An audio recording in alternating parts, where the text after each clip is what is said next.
If you could all please rise with me and let's do the Pledge of Allegiance. I pledge allegiance to the flag of the United States of America and to the republic for which it stands, one nation, under God, indivisible, with liberty and justice for all. If you could all please remain standing for a moment of silence for all the men and women, past and present, who help protect us and our great country. And please keep in mind the healthcare workers who are still facing the pandemic and saving us. Thank you very much. Please be seated if you choose.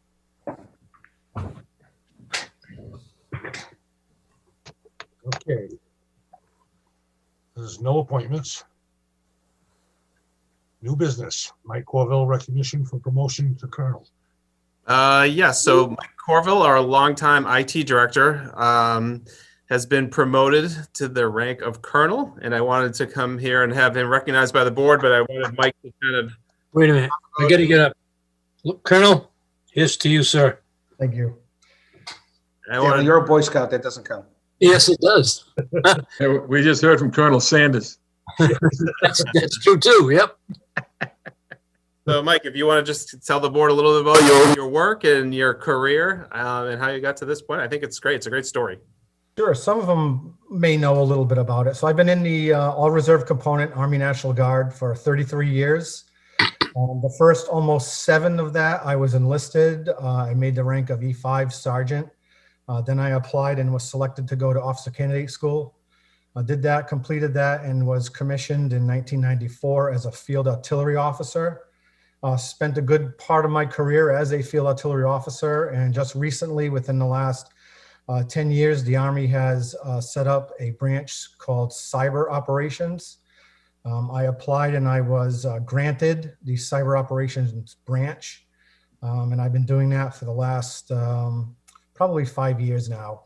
And then for Colonel, it goes before a National Reserve Component Lieutenant Colonel to Colonel Promotion Board. Officers are considered across the country based on the needs of the Army. I was selected from that board in May of this past year. You don't get promoted right away upon selection. You actually have to find a slot, a full colonel slot in the state of Massachusetts in the Army National Guard. I was able to do that, and I was promoted in August as a senior staff officer at the Joint Force Headquarters at Hanscom Air Force Base up in Bedford.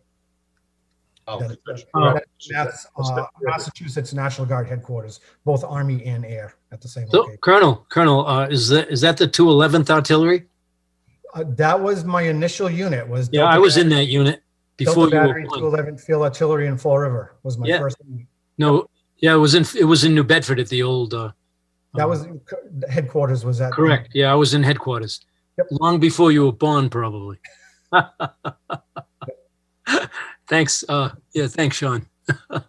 Look, man, I got to tell you, Colonel, I remember first meeting you, and you told me that you were in the National Guard, and I could relate to that. And your family must be so proud of you, and your town now is so very proud of you.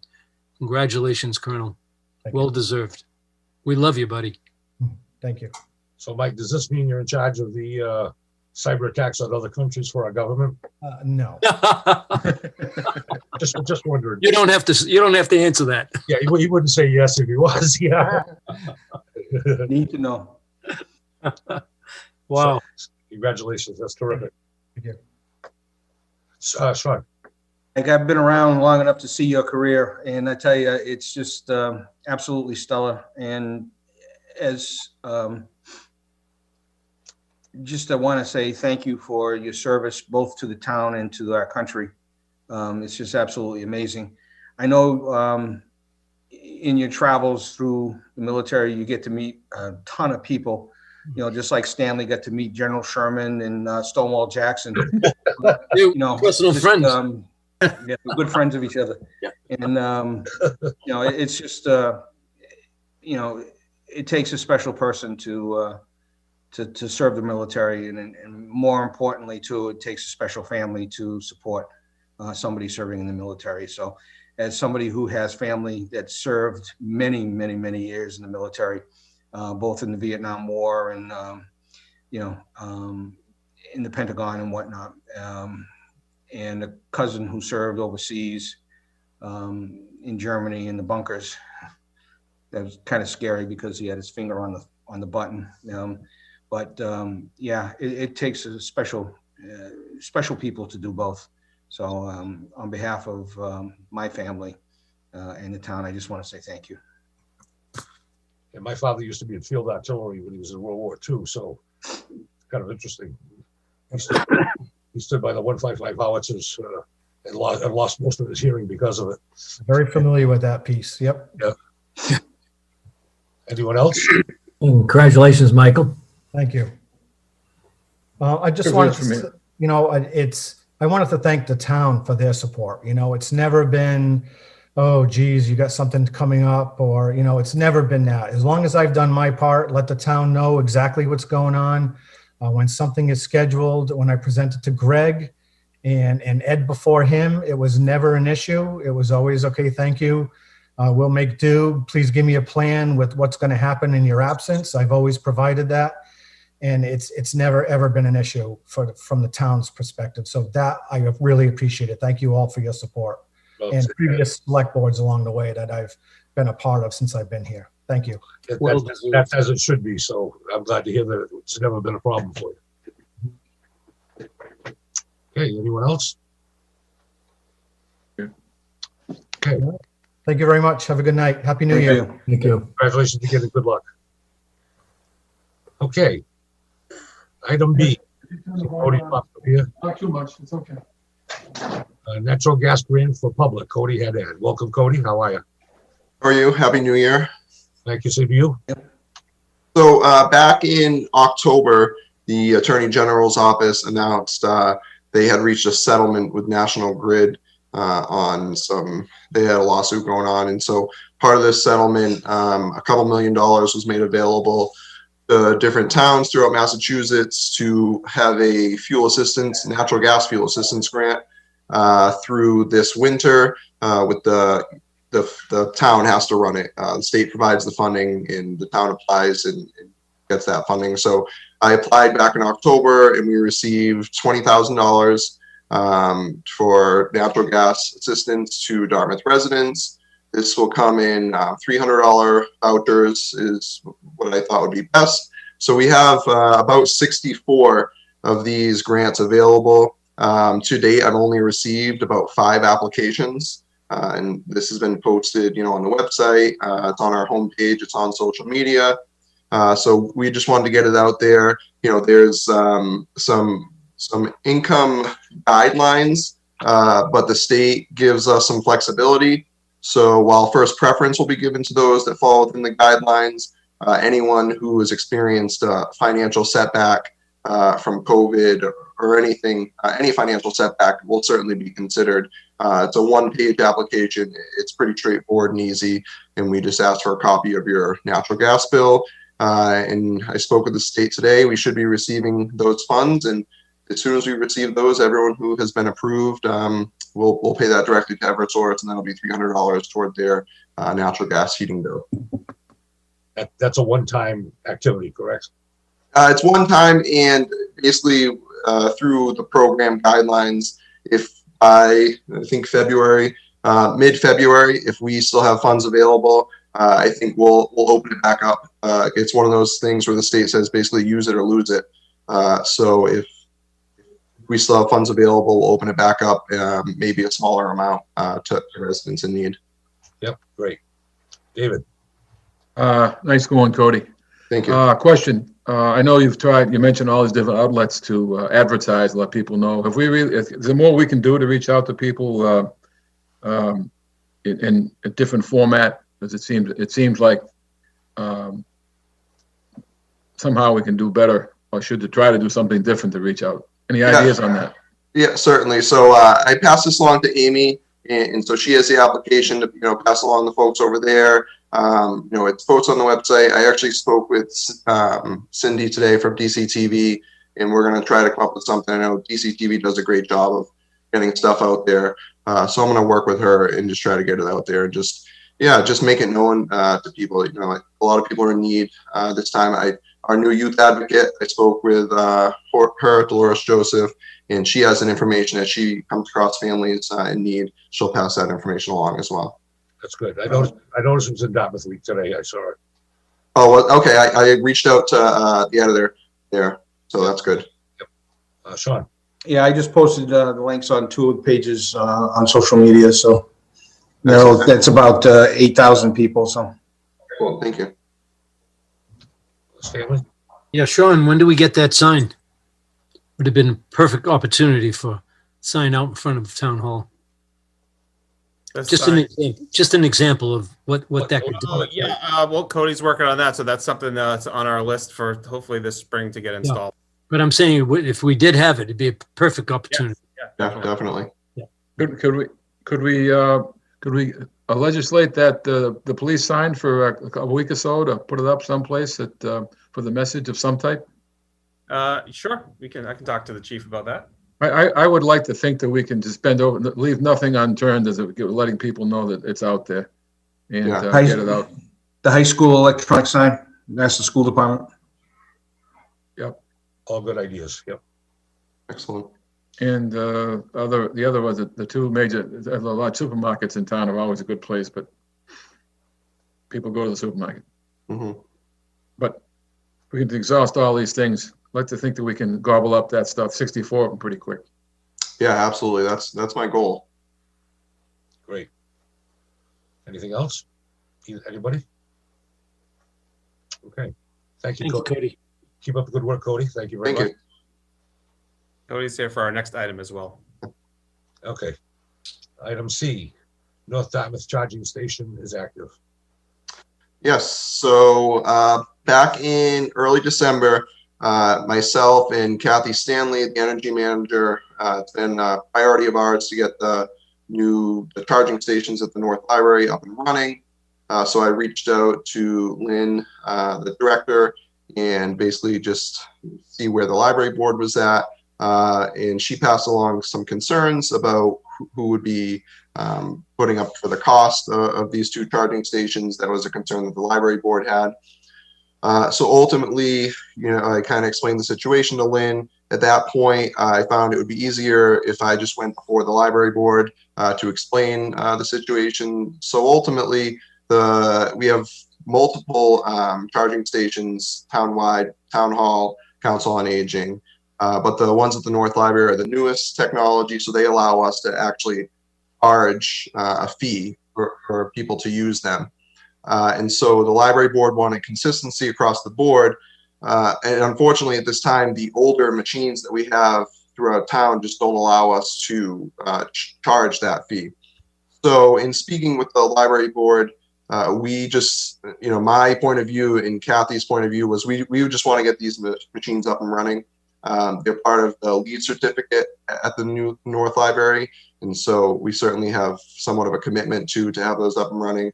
So the library board decided to go with basically a 60-day trial of no charge to consumers.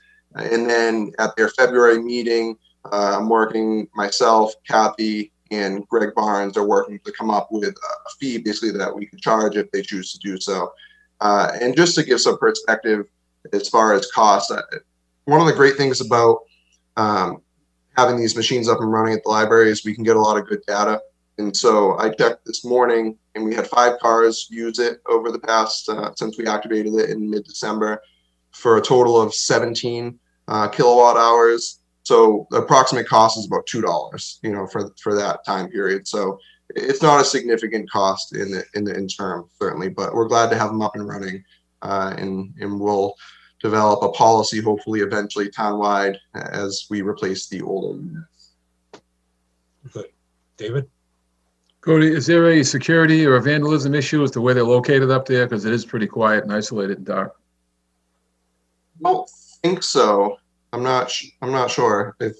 There is we have security cameras that monitor the parking lot as well. Yeah, I mean, it seems to me it's in a good spot, and I think you think five vehicles isn't significant, but the libraries aren't even open. And so I think, considering that, that's good to see. And I think they'll get utilized more going forward. Else? Okay, thanks again, Cody. Again, nice work. Thank you. Getting repetitious, but it's always good to see you. Thank you. Thank you. Okay. Item D, COA age-friendly certification. Amy, all yours. Hi, good evening, everybody. Thanks so much for having me.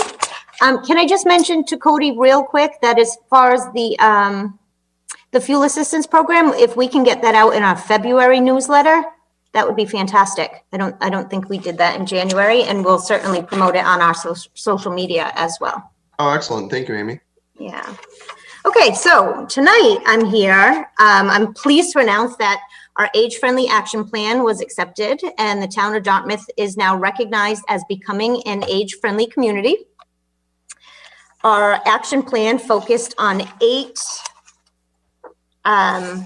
domains, including housing, transportation, outdoor spaces, community support and health services, communication and information, social participation, respect and social inclusion, and civic engagement and employment. So now we enter the implementation stage of the project, which means that we really need to bring back our committee. We've been working for the past 2 years. I have to give 95% of the credit to Deb Molina-Wender, who worked diligently on submitting this plan. Our committee has kind of taken a back seat to everything that's happened in the past year. So we will be looking for volunteers. This strictly cannot be a staff promoted plan. It really needs to have participation from a lot of different town members.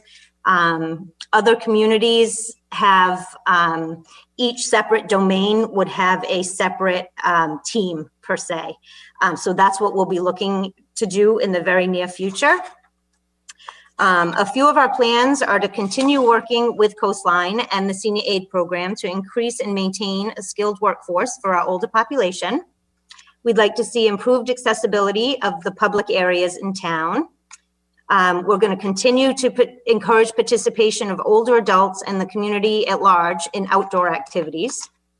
Continue to provide support for health and wellness and increase social engagement for older adults. I do want to point out that I personally have always said that the town of Dartmouth has always had these goals in mind. A lot of the programming and infrastructure that we have in town is really set up for a livable community and for people to age, to continue aging, and for all community members to be able to participate in programming. But our main goal is to get the information out to the public and just make sure that everybody is included in this program. Our hope, and in the past, MCOA, which is the Massachusetts Council on Aging, as well as AARP, they've offered small grants to assist in our continued improvement and commitment to keep improving the lives of our seniors. Great. That's, A long time coming. it's all good. I'm really happy to see that. We're again the leaders in the area, and I really commend you, Amy, and your staff. And Deb's not here, but I know Deb did an awful lot of work. She did. She absolutely did. He's truly missed, but you do a heck of a job. And I truly appreciate what you do for, especially the seniors, the elderly. Words can't express how much I feel for you as a person and a leader, and you're a great leader. Thank you. Thank you. It's definitely a team effort. We have a great team at the Council on Aging. Yep. Anyone else? This is just a continuation of the valuable programs that are going on at the COA, but also this encompasses a lot of different aspects in the town. Mhm. So it's going to be interesting how to see this morph into actuality in seeing the plans at work. So it may not seem exciting, but it is exciting. And it's going to be, I think, a great benefit to our aging population. It's really exciting. And I think we've seen over the past year, the different town departments have really come to work together. So I'm really looking forward to it. I think it's, like you said, it's going to be an exciting time. And it's for all ages. It's really to make the Dartmouth community livable, not just for seniors, but from the very young to the older population. David? Hi, Amy. Nice going. I know we have giant restrictions with COVID, and we have lots of down the road things we can do, but I would assume that many of the plans we have that we can do either maybe in motion or we can create will have a lot to do, have something to do with the space at the new library and the hall that's available there. Would you say that's a fairly aggressive part of this plan? I think that's a great plan. I'd also like to see the Council on Aging work with the Parks and Rec Department and a lot of our summer program. Hopefully we see that coming back in the very near future. Great. Thank you. Thank you. Okay, anyone else? Nice work, Amy, and your team, and thank you very much. Thank you. Okay. David? One quick thing, while I see Cody is still here and Sean, is it a good idea, or is it possible that maybe some kind of a mid-year assessment of how we're doing with grants and direction we're taking, or some kind of timetable that we could sit and have a meeting where Cody could, I know he's just getting his hands, I heard great things about what you're doing, and I was thrilled that you were appointed, but I think that mid-year would be a good time. Maybe whatever your opinion is, Sean and Cody, as to when we could make a small presentation, or maybe you had something in mind. Yeah, we can certainly schedule something. I'll work with Cody. We'll pull the little presentation together and you can see kind of where the town is at as far as grants. Whatever time you think's appropriate, whatever part of the year that makes sense for you. I'll work with Cody and then we'll work with Frank on setting a date. Yeah. Thank you. Figure that out. Thanks. Good Great. idea. Thank you. Thanks, David. Good idea. Okay, before we move on to E, let me just throw it in here that we need to vote on the signing of the warrant by Mr. McGinnis for us. Can somebody please make a motion? Make a motion that we authorize Mr. McGinnis to use our stamp on the warrants that are available for signatures. Second. Okay, we have a motion and a second. Roll call, Stanley, Yes. David, Yes. John, Yes. and Sean, Yes. and myself, yes. So that takes care of that. I didn't want to forget. Okay. Item E. Yes, so this item, there's still some paperwork that was going back and forth between Alan Decker and our town council, Brian Cruz. I had this on the agenda because they had hoped to have it completed by the time the packet was sent out. It was not, so I'm going to put this on the agenda for the 25th. Excuse me. You okay? Yeah, coffee went down the wrong way. So Okay. thank you. Just checking. Appreciate you. Must be those smoke Always signals. concerned for you, Frank. Yeah. I just thought it's because you're vice chair and you wanted to take over. No. Okay. Item F. United Steelworkers contract signature. Yeah, so last year, as part of the contract settlement, a memorandum of agreement was made between the town and the steelworkers. This is a formality where we incorporate those changes for the memorandum of agreement into the full contract, and it's required a signature. So we have both parties sign. So this is the formal contract for the contract period. Okay. I will point out that I will not vote for this any more than I would have any of the contracts we've had over the last 10 months or so. And it's all for the same reason. I think the financial situation in the town is not great. Sooner or later, we need to stop digging because we're in a hole, as the saying goes. I look at this contract as well as the others, and there's ranges in there from 1% to 7% that I saw. It's hard to tell because it's not in percentages as I constantly asking for, but I did some of the math. And I think that it's a little bit too generous in a lot of areas. And I would point out that a lot of the conversation we have is about cost of living increases, adjustments. And the cost of living last year was 1.8%. And this year it's 1.3. So it was bad before, it's worse now. People getting a lot more than 1.3%. And I would also point out that I read an article on Saturday that, we criticize the federal government a lot. Unlike our state government, they don't get it. The federal government does. All active employees are getting 1% raise. And the retirees are going to get 1.3%, just like the seniors are getting from Social Security. So if the federal government can keep things under control, I think we ought to be able to too. So that's my concern, and that's why I'm not voting for it. John, did I take the words out of your mouth? Yes, but I still had one question. Did we have this reviewed by our attorney, Anthony Savastano?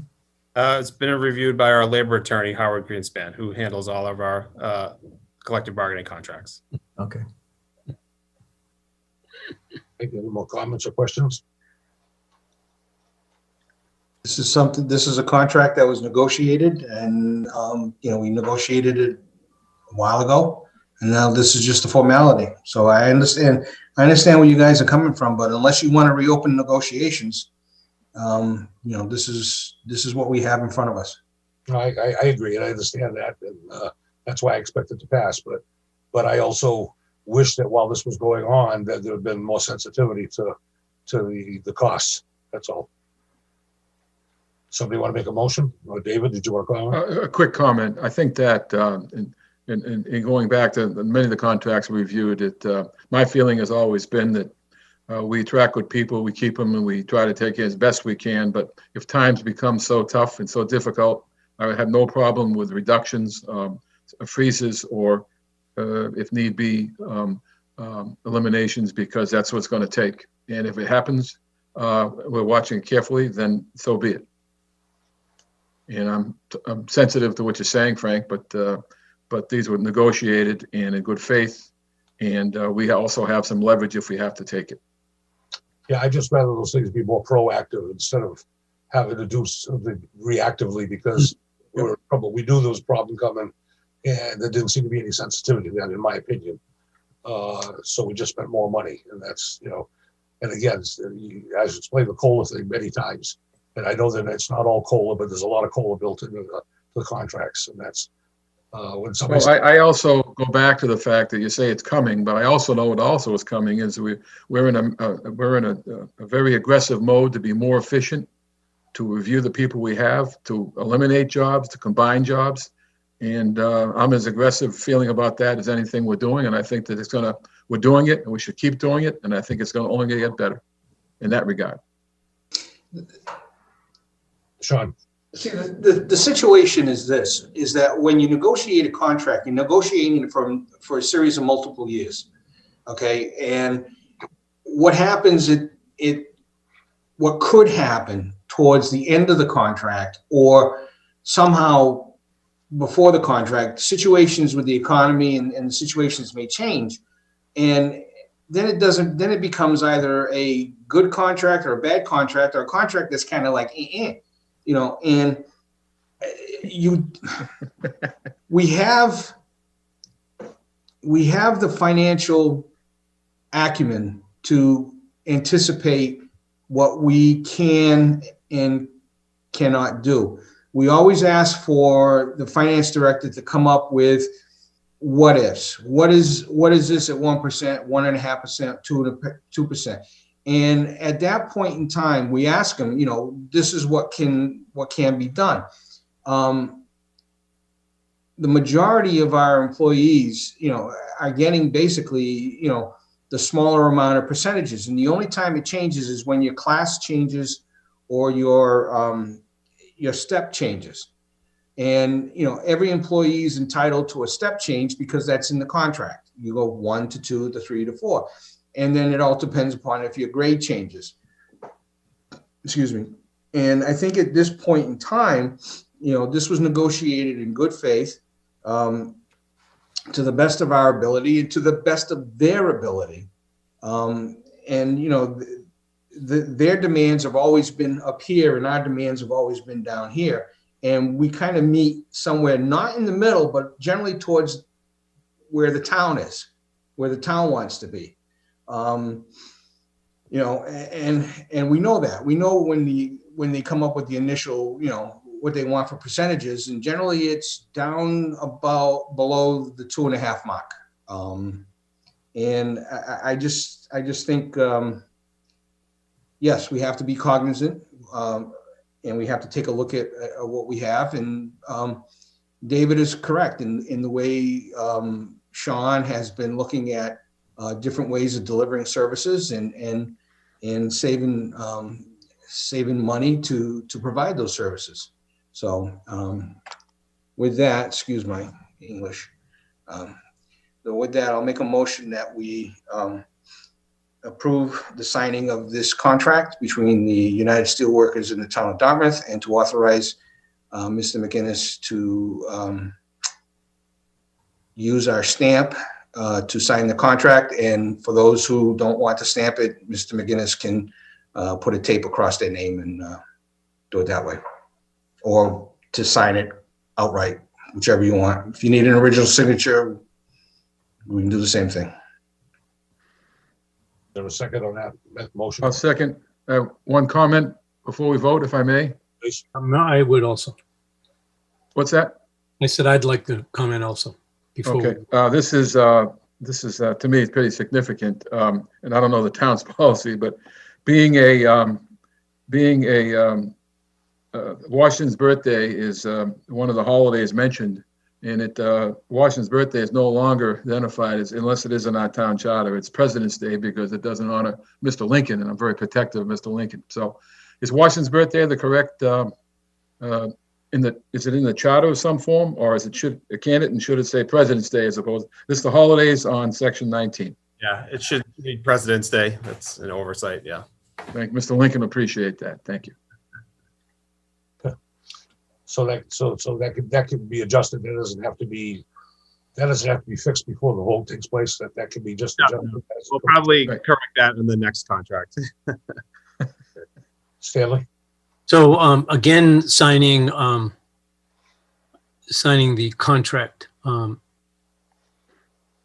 So if you don't want to sign it, you can vote against it. But I think as a select board, we should unanimously sign the contracts because your vote is against it. It's recorded. So by just leaving it blank, I just doesn't, to me, it bothers me quite a bit. I think we should do these type of things unanimously. And I think we should go to town hall with all contracts and we should hand sign them, all of us. Not stamped. Well, Sean? Yeah, I mean, I respect anybody who, votes against the contract and doesn't want it signed. I mean, that's their right in doing so. And I don't have a problem with somebody's non-signature on the contract. They're just sticking to what they believe, and that should not foresay anything. I mean, there are many decisions that this board makes that is not unanimous, and yet, so, and it's noted in the minutes. So I don't have a problem with that. So I just want to make amend my motion that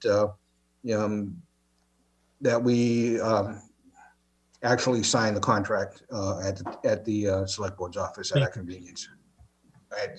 But again, just to reiterate, the people that want to vote against it have that vote. It's recorded. It does not change anything other than it just shows a united body. That's all. And Stanley, if I'm against something, I'm not going to sign something that I'm against. Right. I mean, that's just my ilk. okay. Yeah, I agree with everything you both say. What bothers me about it is you sign something like a contract, it means that generally means that you're in favor of what you just signed. Because it doesn't say that the signatures on this make it an official document from the select board. It doesn't say anything. So that means that if you sign it, you're in support of it. And I don't like signing things that I'm not in support of. That's, it's a personal choice for you, but what you were signing is a contract that was voted on by the majority. And your objection is noted in the minutes of the meeting. But the majority voted for whatever the issue is, and you signed the fact that it was voted as a majority, as you would sign the warrant, anything that voted positive, majority. Your verbal, what you're saying right now to me is more representative than signing it, because you're giving an opinion with details and descriptions of why you're not going to approve it. But you are signing a document that's been voted on by the majority of the committee. But I think, obviously you do what you want, but I think that I look at it a little differently. We're splitting hairs, and to be honest with you, it's a personal choice. Yep. You don't want to sign the contract because you're against it, fine. If you don't like the contract and you don't want to sign it, that's fine. It just is, it's noted in the minutes and it's noted on the contract as to who signed it and who didn't. Simple enough. I'm Do free to we do have what a you like. second on this, by the way? Frank, what'd you say, Sam? do we have a second on this motion by Sean? Yeah, David. Second. David did. Yep. All right, roll call. Stanley, Yes. David, Yes. John, No. Sean, Yes. and me, no. Okay, we'll all go in this week and sign it. Sean, okay? All right, I'll have a copy. Thank you. Yeah, I'm at this point, I'm not planning on signing it, so you don't have to wait for me. We figured that. Oh, Stanley didn't, so. No, I thought you might have a change of heart, but that's okay. Yeah, no, I might at some point have a change of heart, but at this point, I'm not. I'm not going to hold my breath. Is that right? Well, yeah, you never know. No, because I understand the reason, because I understand your point. Yes. I appreciate you. I appreciate that. Thank you. But, if I was decided, I'd say, I do not approve this contract, but I'm signing it for, because I'm a member of the select board. I mean, there's not enough room for that, so. I worry about somebody picking it up in the future and automatically making the assumption that everybody approved it. Frank, who? Well, that's not what happened. So I understand it's a small difference in the world of events. It doesn't make a difference. I understand that, but Thank you. I'm pretty strong standing by my beliefs. So In 100 years will be a small footnote. Yeah, exactly. Yeah. Not even a footnote. Yeah. Okay, next. okay, Mr. McGinnis, open meeting law for Mr. Higgins. So we received an open meeting law complaint from Mr. Patrick Higgins in regard to the emergency meeting of December 16th, which the board appointed Paul Murphy as the alternate building commissioner, sorry. We address these open meeting law complaints and we take them seriously. I worked with town council on reviewing the open meeting law complaint, and we've drafted this response. The select board was appropriate in its emergency meeting and it was required. And this response responds to the allegations made by Mr. Higgins in the town side of things and how it was an appropriate meeting and there were no open meeting law violations. And you have made the change that I noted in an email. That time of year where we confuse the days. Yeah. Okay. Let's say, so we can consider that a dead issue then, right? Yes. Good work, Sean. Thanks. Thank you. Okay. We have some licenses to approve or at least mention. Let's start with the ones that we're going to approve. Common Vics. Java Shack, Metro Pizza. We did Metro Pizza before the change of ownership. Is this customary that we have to do it again?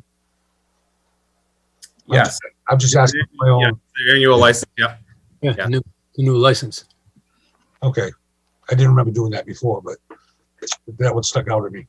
Mirasol's, Target, Cold Stone Creamery, and CV Variety.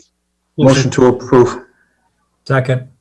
Okay, we have a motion to approve in a second. Stanley, Yes. David, Yes. John, Yes. Sean, Yes. And me, yes. Okay. This group we're not voting on because they started the process but have taxes due. And it's Cumberland Farms at 142 Rockdale Avenue, Cumberland Farms at 122 State Road, Cumberland Farms at 244 Russell's Mills Road, and Five Guys. So hopefully they'll get that squared away. And I'm sure. Are they too big to fail? Is that it? I would think so. I mean, I don't know how much taxes they have in arrears, but I mean, that's their civic responsibility to pay taxes. And if they want to stay open, I mean, they know they have to do that. So, Which taxes is it, Sean? I'd have to look. I'm not sure. I can find out. Because it would be only what, real estate and Water, meals? water and sewer. Water, sewer, okay. okay. These are already approved, but holding the license until taxes are paid to date. I'm not sure what's difference from this and the category before this because it sounds like the same outcome. But we got Savali holding the license, CNS Variety holding the license, and Rose Motors holding the license. So I guess this means they got the license, but they have taxes due, whereas the group before has not gotten the license yet, but they have taxes due. Correct. Is that what the difference is? Okay. Yeah. Sometimes it's a timing issue. Okay. So excuse me, can I ask a question? Sean, did any of these people come in Monday and pay today? I'm not that I'm aware of. I can check. Yeah. All right. Okay. If they did, they'll be back next week, next meeting. Yeah, because one of them, Stalia, they're under the impression that they paid all their taxes. So, I'll follow up. yep, thank you. Okay. And we still have a list of businesses that have not applied, which is troublesome. It's Brick Pizza, Caddy Shack, Dartmouth Roast Beef, another Dunkin' Donuts, 575 Dartmouth Street, Duke's Bakery, IHOP, I'm surprised at that one, Naughty Dogs, Ricardo Corp, Smith Mills Christian Congregational Church, Sweet Kiwi, Village Cafe, Wild Honey, and American Auto Exports.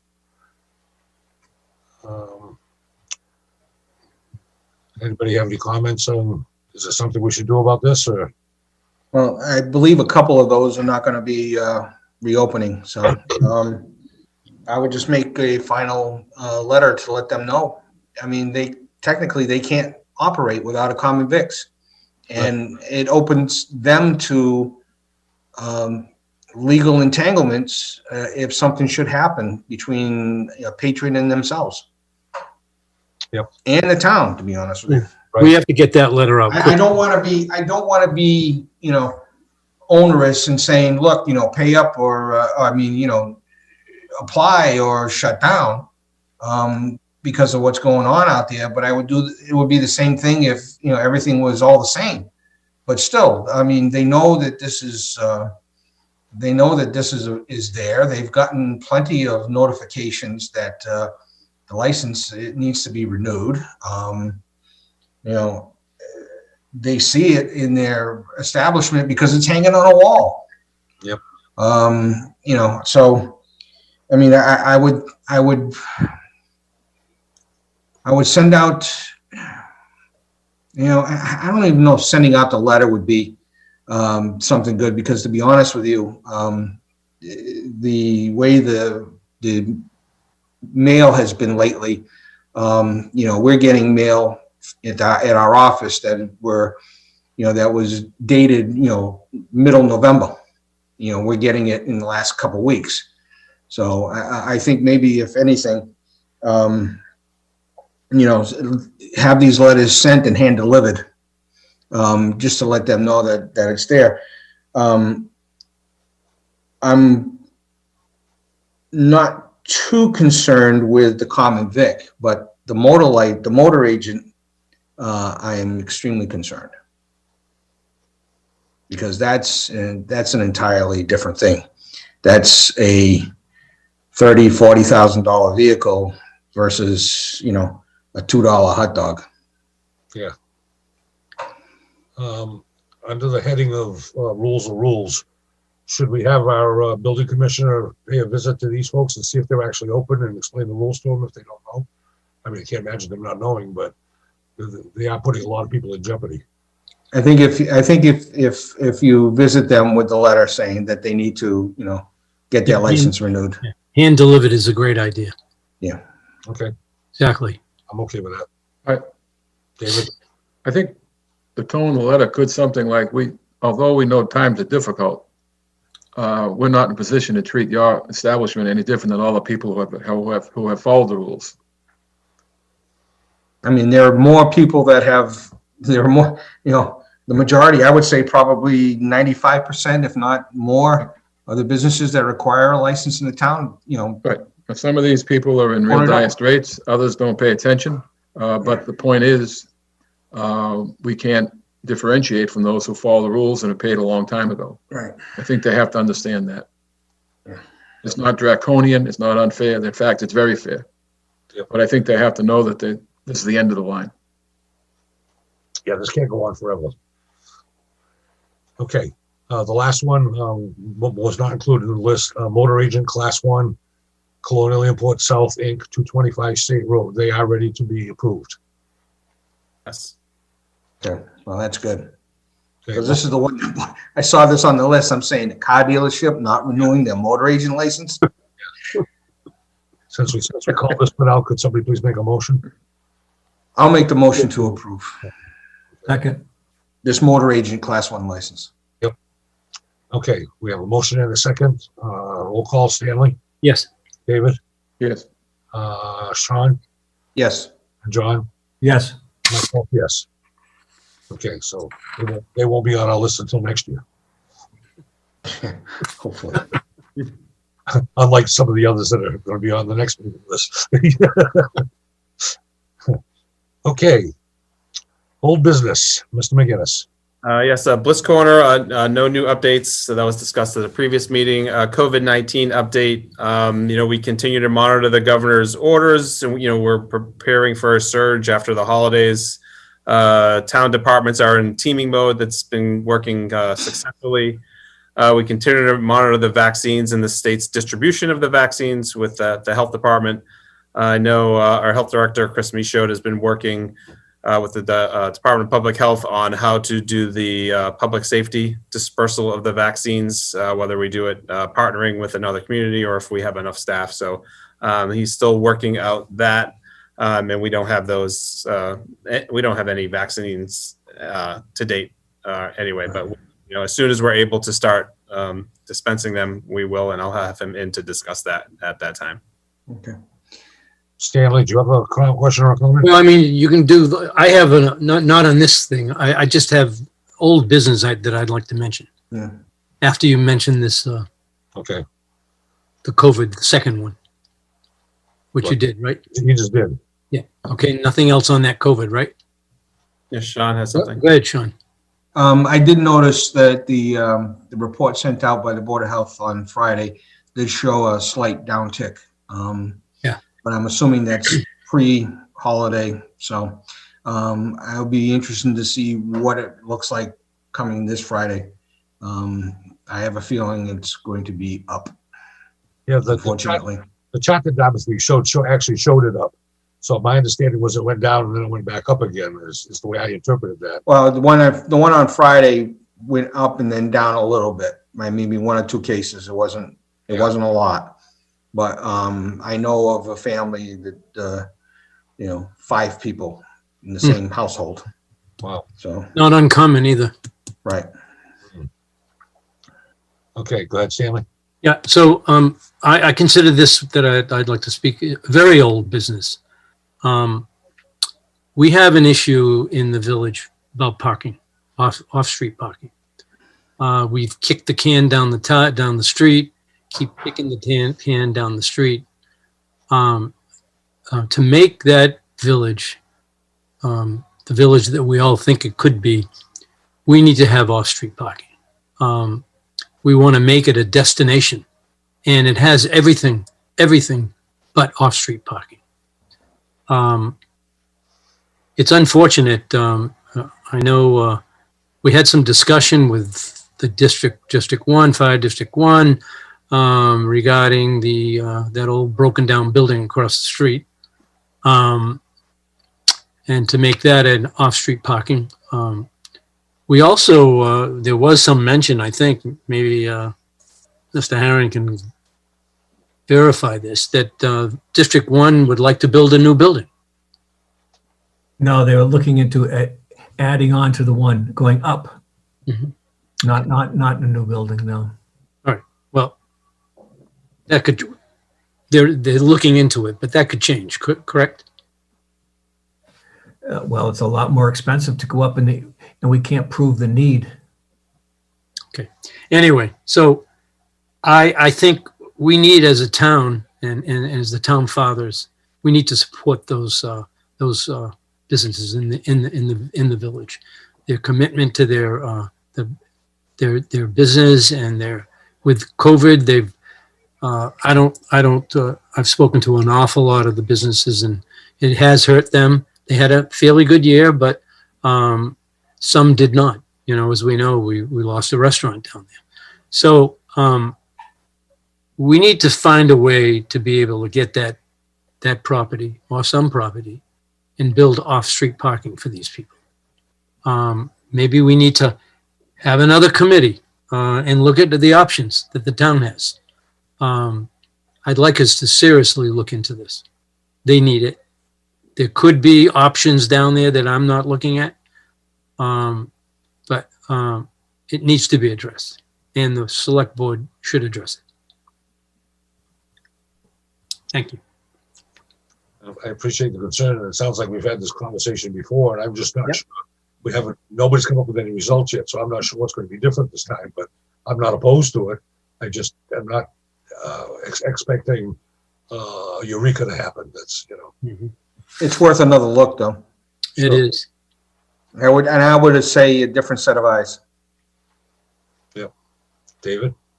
Well, I just, first thing I would consider, and obviously not going to answer today, is there other public land owned by the town to consider? That would be the first question I would ask. Have we done a proper inventory? And then go from there. I don't think we're in a position to buy land. I wouldn't think. I'm not going to speak out of turn, but are there options for public land? Well, I think let's not kick the can down the street. Yeah. Let's try to make a concerted effort to find something and seriously look at it. Why don't we put cars in Big Value and let us have a bus that takes them down to the village? We've heard that before. The price at Big Value was too expensive. Yeah. So what, does the group want to create another committee? Or I'm okay with anything you folks want. Well, it could be, it should be, maybe a member or two of the board, select board, business people in the one select board member, and business owners, residents that are in the area. Also, they should have a say also in this. But to seriously consider this. Okay. Somebody want to make a motion? Well, let's think of, let's bring this up for a official vote at the next meeting. Great. That way we're not, this is just, we're not making any motions on items that the public wasn't aware of beforehand. this is just a discussion, that's all. And I was going to say the same thing, that we can put it on the 25th. Yep. Okay. And ideas for who in the number of the committee. It should be a small committee. It shouldn't be a large committee. Agreed. I was thinking no more than 5. Yep. Would be adequate.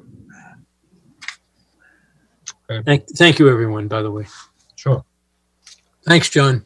No problem. I'm not sure. I do have, before the minutes, I do have one thing. And I know this was discussed in the past, and it needs to be addressed. Again, over the weekend or last week, we had a pedestrian that was killed on Route 6. Not knowing the particulars of pedestrian, I believe it's a good guess that individual was a part of the transient housing from the state. And this is a situation on Route 6 that is just absolutely abysmal. There's no safe way for these individuals to go up and down Route 6. The lighting is poor. I think the town needs to address the lighting situation first and foremost, based upon the recommendations from the safety officer. The state has included this corridor as part of the Route 6 corridor study with Westport, and the state has acknowledged the fact that sidewalks are needed on the southern side of Route 6. But more importantly is the state is allowing motels and hotels to house these people without adequate facilities. There are no kitchens in these places. This isn't a resident inn. These are motels from the 40s, 50s, and 60s that basically was when Route 6 was in its heyday. These were stopovers before going to the Cape or stopovers before going home from the Cape. It's basically a bedroom and a bathroom. And now these places have decided to take in this money from the state for transient housing. Generally, you'll see people who require 2, 3, sometimes maybe even 4 bedrooms in a smaller setting. And we need to have a discussion with the state regarding this. I'm not about to have a discussion with the innkeepers because personally, they're doing it for the dollar, plain and simple, because these places are not, I guess for all intents and purposes, are no longer in the mainstream of overnight stay. Some of them have longer stays than what is required, or some of them basically, this is where people are now living. And these places do not have the facilities that they're supposed to. And it's incumbent upon the state and incumbent upon the town to make sure that people who walk up and down Route 6 have the safety so that they're not taking their lives into their own hand. And they do. I mean, I've seen people, coming home at night, crossing Route 6 with packages from the stores in dark clothing. And I mean, just coming home today, there's a guy walking on Route 6 in the middle of Route 6 down near across the street from the Honda dealership. I didn't even know he was there until I came upon him. Right upon him, he was right there in the middle of the median strip. I mean, a lot of this onus is on them because they don't cross where they're supposed to cross. But the areas where they cross really is ridiculous. Who's going to walk up from Walmart, walk up to Crossroad, and then walk back down? When it's easy just to walk down to Walmart and then try to cross the street, somewhere at those streets or further down the road. And the state needs to be pushed to try and do something on that level and also on the safety level of Route 6. And this is the second person in a year and a half, maybe, who's been killed on Route 6 as a pedestrian, not a traffic accident, a pedestrian. And that's just too many. I assume it's the state's responsibility to take care of the lighting. No, It's a state highway. Yeah, but not always. They don't do the lighting. So we've done some of the lighting at the intersections, which is, I think we talked about Connecticut Ave, what's in the past, and we do have a contract to install some lighting there. But this is not where that accident occurred. Right.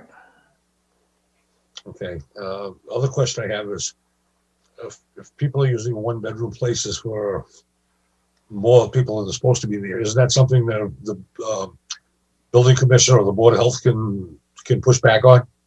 Yeah, we'll, Yes. we'll follow up with that with the Yeah. new commissioner. Yeah, because I mean, we need something to give some teeth at the state. So, you know, they may be talking about this big, long project that they're going to deal with, but we don't want to wait years. We want some action. So, David? I first want to commend Sean. Sean's been a champion of this issue. I know you live in that part of town and you see it every day. And I personally thank you for bringing it up because it's a critical issue. I mean, deaths. I think we have a short-term problems and solutions and longer term. And we're not going to put in sidewalks right away, and we're not going to reach a state. But there's some really critical short-term issues we need to address and how we're going to do it, whether it be lighting or approaching the state or talking to why they use these homes or these inns the way they do. And I think that we need to take some action on this as quickly as we can. And it should come from our office. We're in charge here and coordinated with our other departments, but I think it has to come from us. And I think we need to work on some of the short-term, create the short-term issues and go after them and get them done. Sean? Yeah, I mean, you know, I know over the years, you know, my incessant whining about the shopping carts, you know, has been a big kind of a big joke, but that's part of the reason. You know, those shopping carts wouldn't be there if these people had services provided that they can get taxied from where they are to these stores. The state should be providing that, you know, and instead of these people walking, you know, and you don't and you're not getting cooperation from the businesses. You know, how many Walmart shopping carts does Walmart going to lose during the course of the time? I mean, how many, Sean, at some point in time, we have almost close to 100 shopping carts at Walmart in the DPW yard, right? Somewhere around there? I have to ask, yes, but we've Yeah. been. So, I mean, that's, you know, at $200 a pop, that's a lot of money for any corporation. You know, I understand multi-billion, you know, Walmart, it's a drop in the bucket, but you know something? These things, it's unsightly and it's also a hazard. I can't count how many times I see a shopping cart rolling down Route 6 and ending up either in the median, the median strip or in some neighbor's yard. And also, you know, talking about safety in the sidewalks, you know, every year we contact this one particular owner who has a forested patch between two businesses that they don't take care of. You know, at least when we had a meeting at the state went in and cut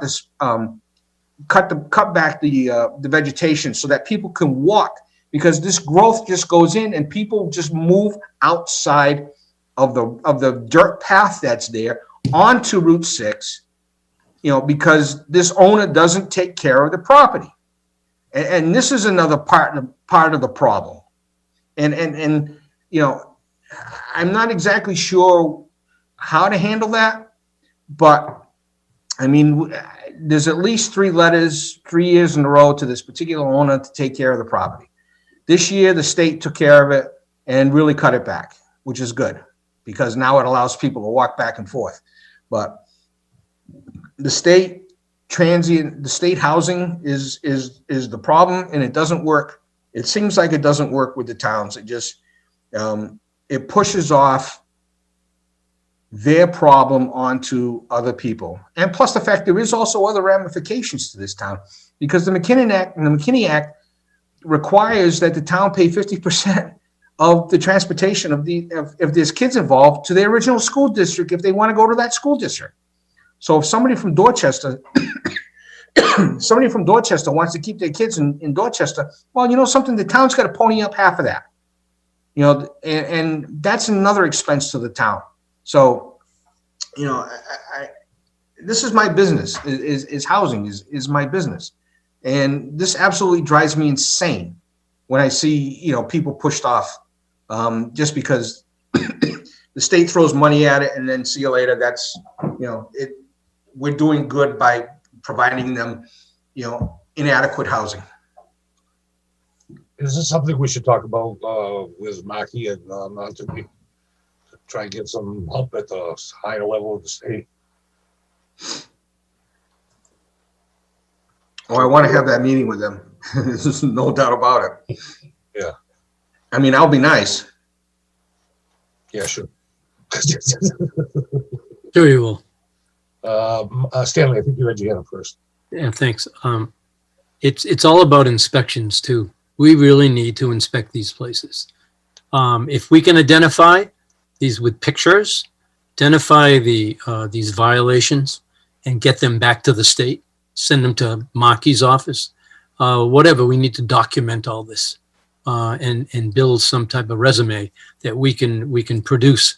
We can talk all day long, but we need it in black and white. We need pictures.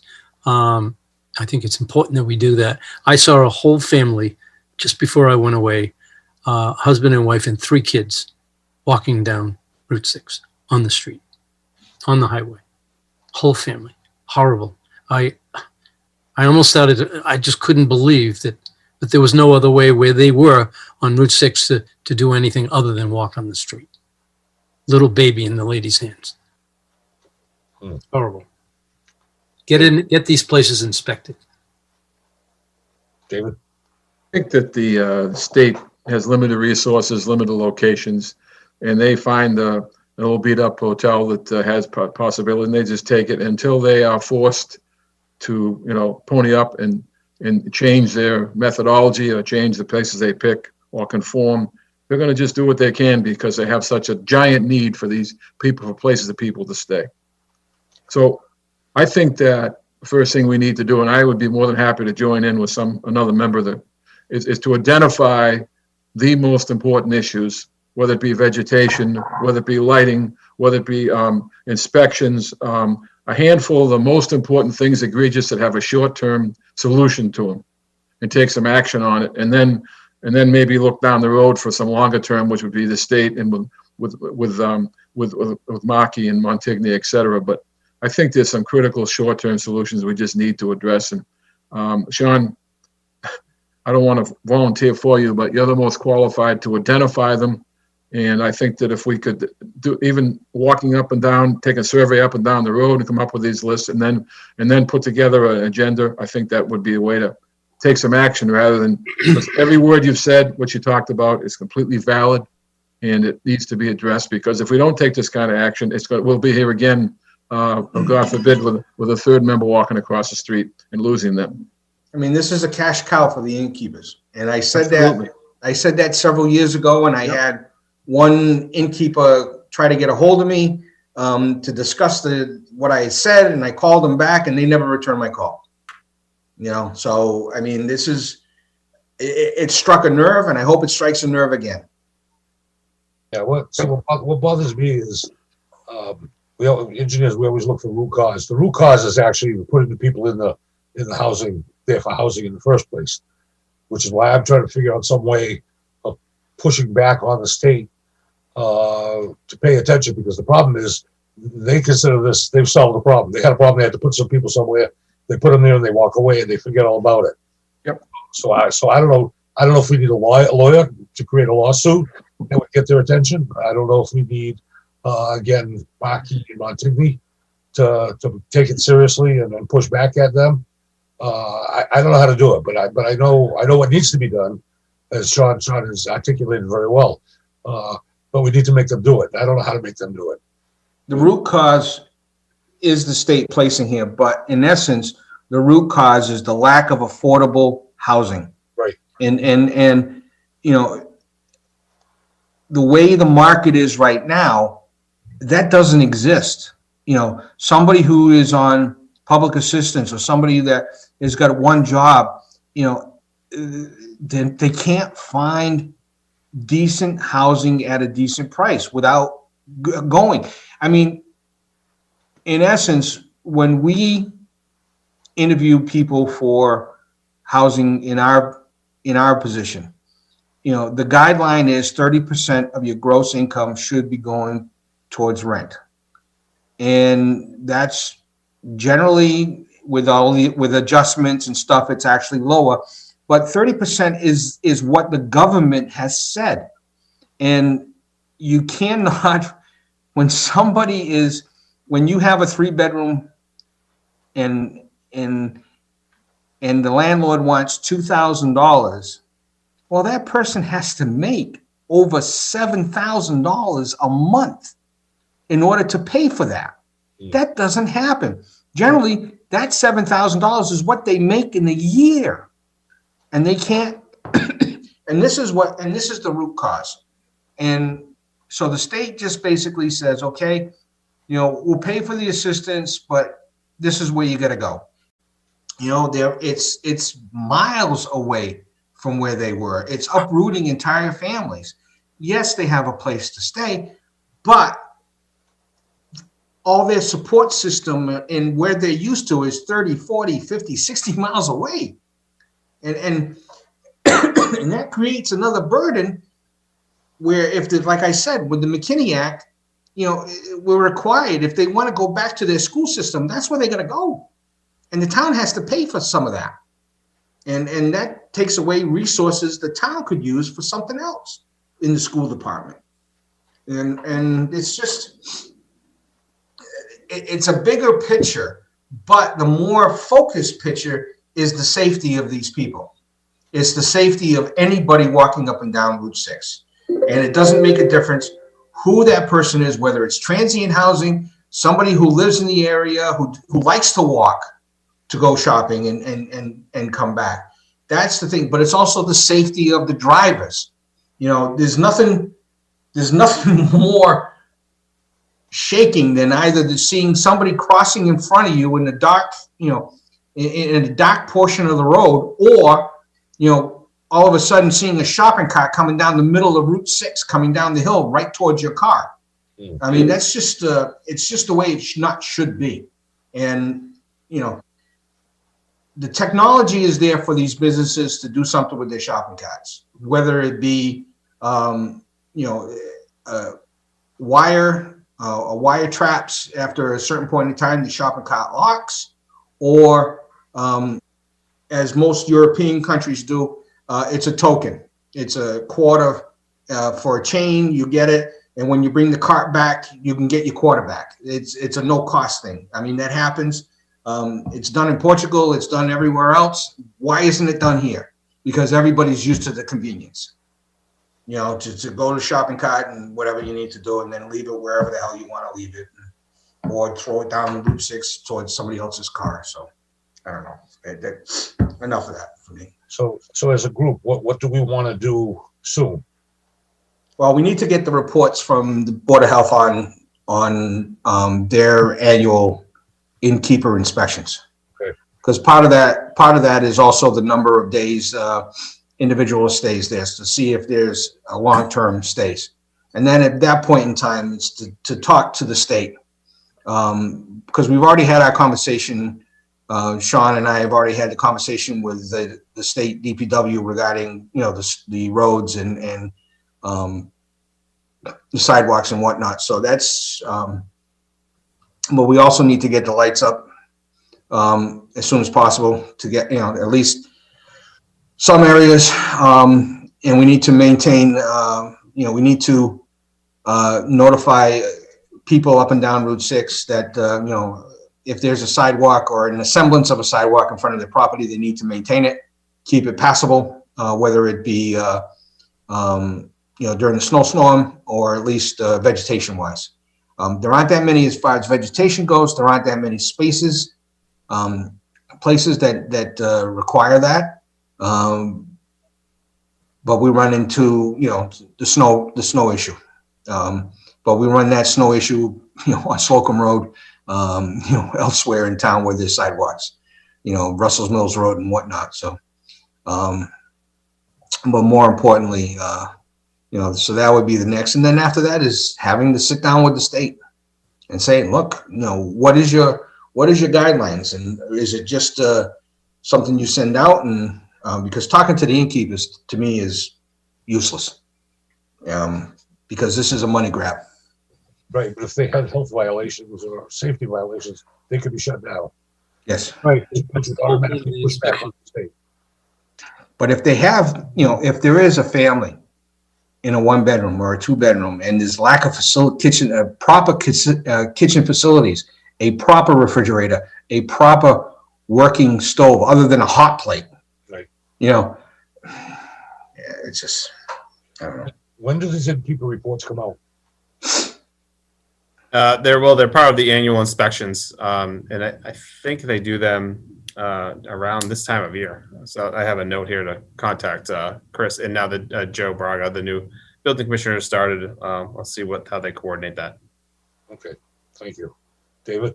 I would suggest, as we just did on the previous issue, I suggest that we put this on the agenda for the next meeting and gathering whatever material we have that Sean just mentioned, that Sean McGinnis has done, and we sort it out and come up with a game plan then with a proper agenda with whatever else anybody can add to it, because we need to have an action plan.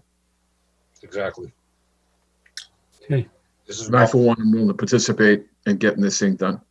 Yeah, I mean, this whole thing has gone on way too long. It's the same problem over and over again, and we just regurgitate it. So I would like to see us actually move forward with something and try and impact a different result, you know? So whatever I'd material, rather hop on other issues, you know, than just constantly just yammer at shopping carts and people, you know, the safety people. I'd rather not. I think you've mentioned more than enough issues that have action plan to them, and we can get something done. Yeah. That we may have not done before or not well enough before. I just would ask Sean again, as to whatever material we have that we can have ready, whatever there is, whether it be inspection reports or whatever put on the next agenda. I wouldn't, Sean, I wouldn't worry about anything being repetitious or anything, because what you speak of is important. And the squeaky wheel gets the grease, and we can all help grease something if we're constantly reminded of it. So I appreciate you not forgetting those issues. It's very important. People's lives are at stake, if nothing else, you know. And anyone else? John? I would like to acknowledge and thank Fire District 1, Fire District 2, and Fire District 3. This past Monday, they saved the life of a woman on Tucker Road. Yeah, So once again, thank you. We have a terrific volunteer and fire department. Thank you. Probably about halfway between Stanley and myself. Yeah, I know that. I know those people too. Yeah. Is she okay? Any updates on? My wife knows somebody, and she was told that she's still in a coma. It's too bad. Shame. It might have been a medically induced coma, to give her more. Right. I don't know that, but she's not up and around. That's the point. That's the point. Okay. Last item, minutes. December 7th, 2020, revised. Okay, since they've been revised, the person asking for the revision, is that okay? That's fine with me. Okay, make a motion to, I'll make the motion to approve. So I'll second, John. Okay. Okay. We have a motion and a second. Stanley? Yes. David? We can't hear that, right? Yes. Yeah, thank you. You didn't hear that rattling?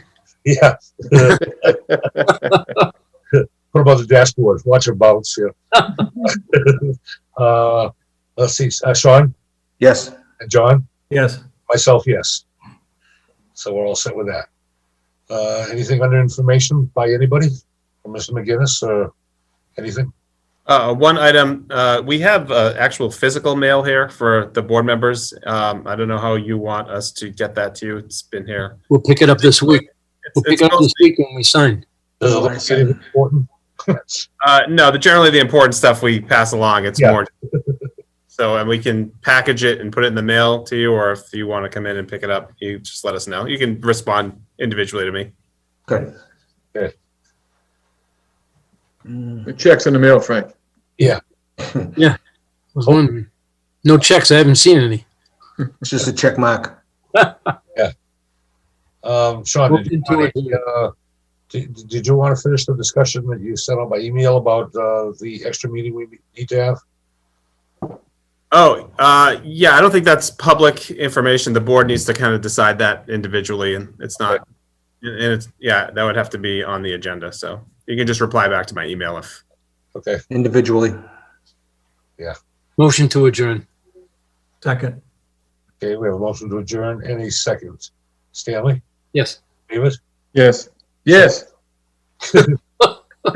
Okay, Rattles. Sean Yes. and John Yes. and myself, yes, we are adjourned. Thank you all.